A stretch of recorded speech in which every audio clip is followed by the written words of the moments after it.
జై తెలంగాణ. అందరికీ నమస్కారం.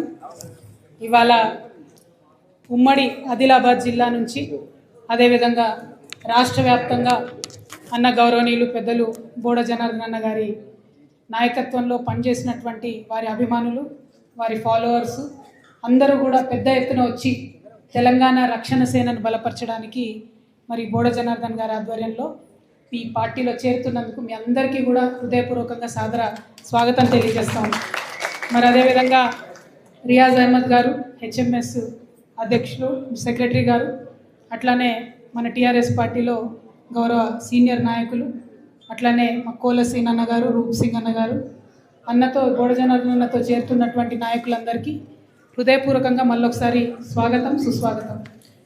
ఇవాళ బోడ జనార్దన్ గారు ఒక వ్యక్తి కాదు, తను చాలా చిన్న వయసులో వరుసగా ఎమ్మెల్యేగా ఎన్నికవుతూ అత్యంత చిన్న వయసులో కార్మిక శాఖ మంత్రిగా, ఆ తర్వాత సింగరేణి ప్రాంతం అంతా కూడా బొగ్గుబాయిల సమస్యలతోని, బొగ్గుగని కార్మికులతోని కలిపి పనిచేసి, ఆ తర్వాత ఆర్టీసీ చైర్మన్గా చేసి అనేక రకాలైనటువంటి అంశాల పట్ల వారికి ఉండేటటువంటి ఒక మంచి దృక్పథంతో ఇన్ని సంవత్సరాలైనా కూడా ప్రజా జీవితంలో ఉండగలుగుతున్నారు, ప్రజల యొక్క గౌరవాన్ని పొందగలుగుతున్నారు అని చెప్పి నేను చాలా సంతోషపడుతూ తెలియజేస్తూ, మరి అటువంటి ఒక అనుభవశాలైనటువంటి వ్యక్తి, రాజకీయం అనుభవం ఉన్నటువంటి వ్యక్తి మరి ఇవాళ ఈ రాష్ట్రంలో రాజకీయాన్ని కొత్త ఒరబడి సృష్టించాలని ప్రయత్నం చేస్తున్నటువంటి టీఆర్ఎస్తో చేరడం అంటే టీఆర్ఎస్కు ఈ రోజుతో నూతన బలం వచ్చిందని చెప్పి నేను మనస్ఫూర్తిగా వారిని ఆహ్వానిస్తూ, వారి హోదాకు తగ్గట్టుగా, వారి అనుభవానికి తగ్గట్టుగా ఖచ్చితంగా వారికి, వారితో పాటు చేరినటువంటి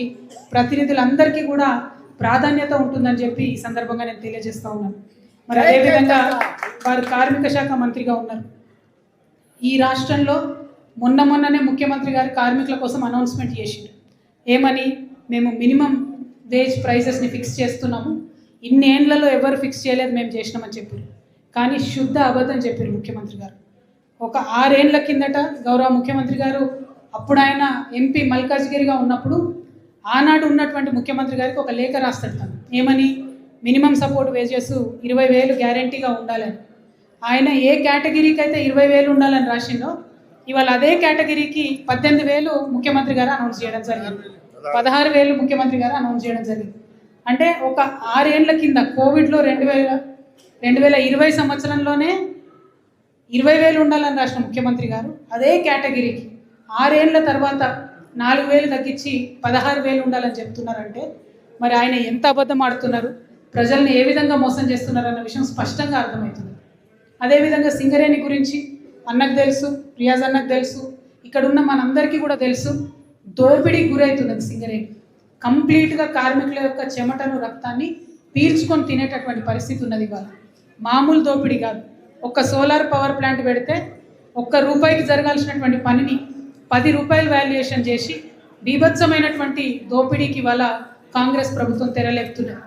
అదేవిధంగా ఏదైతే డిపెండెంట్ ఉద్యోగాల మీద మనందరం తెలంగాణ వస్తే సింగరేణి బాగుపడుతుందని చెప్పి సాధించుకొని, తెలంగాణ వచ్చిన తర్వాత డిపెండెంట్ ఉద్యోగాలను ఏ విధంగా అయితే సాధించుకున్నామో, ఇవాళ డిపెండెంట్ ఉద్యోగాలను మొత్తం పొడగొట్టేటటువంటి ప్రయత్నం కాంగ్రెస్ పార్టీ చేస్తూ ఉన్నది.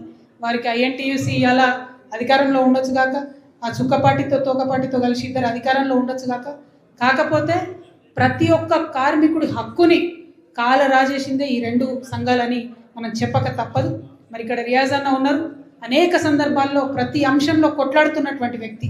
మరి వాళ్ళ సింగరేణి కార్మికుల కోసం కొత్తగా గనులు తెరవాలి, కొత్తగా బాయిలు తెరవాలి, మన తెలంగాణ బిడ్డలకు ఉద్యోగాలు రావాలని చెప్పి మనందరం కూడా ప్రయత్నం చేస్తుంటే, ఇంకొక పక్క బట్టి విక్రమార్క గారి నేపథ్యంలో బీభత్సమైనటువంటి దోపిడీ చేస్తున్నటువంటి కాంగ్రెస్ని మనం ఖచ్చితంగా కఠినంగా ఎత్తి చూపాల్సినటువంటి అవసరం ఉన్నది.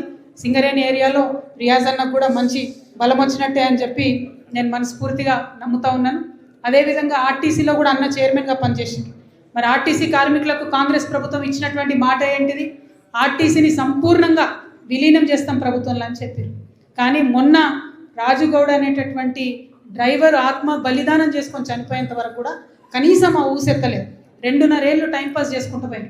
ఇప్పుడు పేరుకే విలీనం అంటున్నారు, కానీ ఇంతవరకు ఏ క్యాడర్ ఇస్తారు, ఏ జీతం ఇస్తారు, ఎట్లా ఇస్తారు, ఏం బెనిఫిట్ ఇస్తారు, పని వేళ లేనిది, పద్ధతి ఏంది ఇంతవరకు కూడా చెప్పలేదు. అంతెందుకు నిన్నగాక మొన్న ఒక ఆర్టీసీ డ్రైవరు నిలదీసిండు ధర్నా చేస్తుంటే కాంగ్రెస్ వాళ్ళను, మీరెందుకే సర్కారులో ఉన్న వాళ్ళు ధర్నా చేస్తున్నారు, ముందు కళ్ళాల కడ పోయి మొత్తం ఒడ్లు కొనుండ్రి అని నిలదీస్తే వెంటనే ఆ డ్రైవర్ని తీసేసినటువంటి పరిస్థితి. మళ్ళీ మనందరం కూడా లొల్లిపెట్టి గట్లెట్లా తీసేస్తారు డ్రైవర్ని, ప్రశ్నిస్తే తీసేస్తారా అంటే అప్పుడు మళ్ళీ ఉద్యోగాలకు తీసుకున్నారు. అంటే ఒక కర్కశ పాలన జరుగుతూ ఉన్నది, ప్రతి అంశంలో కూడా ప్రజల్ని తొక్కిపెట్టే పాలన జరుగుతుంది. కాబట్టి మీలాంటి అనుభవశాలులు, రాజకీయ సుదీర్ఘంగా అనుభవం ఉన్న వాళ్ళు వస్తే ఇంకా పెద్ద ఎత్తున తెలంగాణ రక్షణ సేన నుంచి అనేక కార్యక్రమాలు చేపట్టవచ్చు, అనేక ఉద్యమాలు చేయొచ్చు, తద్వారా ప్రజలకు లాభం చేకూరుతుందని చెప్పి నేను బలంగా నమ్ముతున్నాను. గత సంవత్సరన్నర కాలంలో జాగృతి జనం బాట పేరుతోని మేము పోయి అనేక సమస్యలు లేవనెత్తితే దాదాపు ఒక 20-25 అంశాల్లో ప్రభుత్వం దిగి వచ్చి మరి పరిష్కారం చేయాల్సినటువంటి పరిస్థితి వచ్చింది. మనం ఒకటే నినాదం చేసుకున్నాం, ప్రశ్నిస్తాం, పోరాడతాం, పరిష్కరిస్తాం. ప్రశ్నిస్తాం, పోరాడతాం, పరిష్కరిస్తాం. అందరూ ప్రశ్నించి ఇచ్చిపెడతారు, కొందరు పోరాడి ఇచ్చిపెడతారు, కానీ కేవలం తెలంగాణ రక్షణ సేన మాత్రమే పరిష్కారం అయ్యేంత వరకు కొట్లాడుతుంది. అందుకే ఇవాళ జరుగుతున్నది ఏంది, పాలమూరు రంగారెడ్డి మీద ప్రశ్నిస్తే ముఖ్యమంత్రి గారు చచ్చినట్టు రివ్యూ చేసి మేము మీ పనులు ప్రారంభిస్తాం, మీరు ఉద్యమం చేయకండి అని చెప్పాల్సినటువంటి పరిస్థితి వచ్చింది. నిన్నగాక మొన్న నల్గొండలో దాదాపు 35 ఏళ్ళు పెండింగ్ ఉన్నటువంటి బ్రిడ్జ్ మేము పోయి జనం బాట కార్యక్రమంలో చూసి ప్రశ్నిస్తే నిన్న పోయి మంత్రులు కొబ్బరికాయ కొట్టి బ్రిడ్జ్ పనులు ప్రారంభించినటువంటి పరిస్థితి. ఇట్లా 1-2 కాదు, అనేకమైనటువంటి అంశాలు ఉన్నాయి. నేను తెలంగాణ ప్రజలకు ఈ సందర్భంగా తెలియజేయాలనుకుంటున్నా, సబ్బండ తెలంగాణ వర్గాల గతి మారేటట్టుగా మంచి సామాజిక ఆర్థిక కోణంలో అభివృద్ధి జరిగేటట్టుగా విప్లవాత్మకమైనటువంటి ప్రణాళికను ఒకటి తయారు చేస్తూ ఉన్నాం. ఖచ్చితంగా తెలంగాణ రక్షణ సేన నుంచి తొందరలోనే ఆ అనౌన్స్మెంట్ కూడా ఉంటుంది.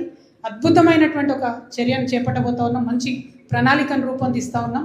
దానికోసం తెలంగాణ ప్రజలందరూ కూడా సిద్ధంగా ఉండాలని చెప్పి ఈ సందర్భంగా పిలుపునిస్తూ, మరి కొత్త రాజకీయ శక్తి వచ్చిందంటే మా ఆడబిడ్డలకు మంచి జరగాలి, మా యువకులకు మంచి జరగాలి, మా రైతన్నలకు మంచి జరగాలి, మా కార్మికులకు మంచి జరగాలి, ఓవరాల్గా తెలంగాణలో సమాజ స్థాపన జరగాలనే ముఖ్య ఉద్దేశంతోనే ఈ కార్యక్రమం, ఈ పార్టీ ఏర్పాటు జరిగింది. కాబట్టి మరి ఈ పార్టీ తెలంగాణ ప్రజల కోసం పుట్టినటువంటి పార్టీ, తెలంగాణ ఇంటి పార్టీగా మారుతుందని చెప్పి నమ్ముతూ మీ చేరికతోని మరింత బలం వచ్చిందన్న. తప్పకుండా మీ యొక్క అనుభవాన్ని, సేవను రాష్ట్ర వ్యాప్తంగా కూడా వినియోగించుకుంటామని ఈ సందర్భంగా తెలియజేస్తూ మళ్ళీ ఒకసారి సాదరంగా మిమ్మల్ని ఆహ్వానిస్తున్నాము.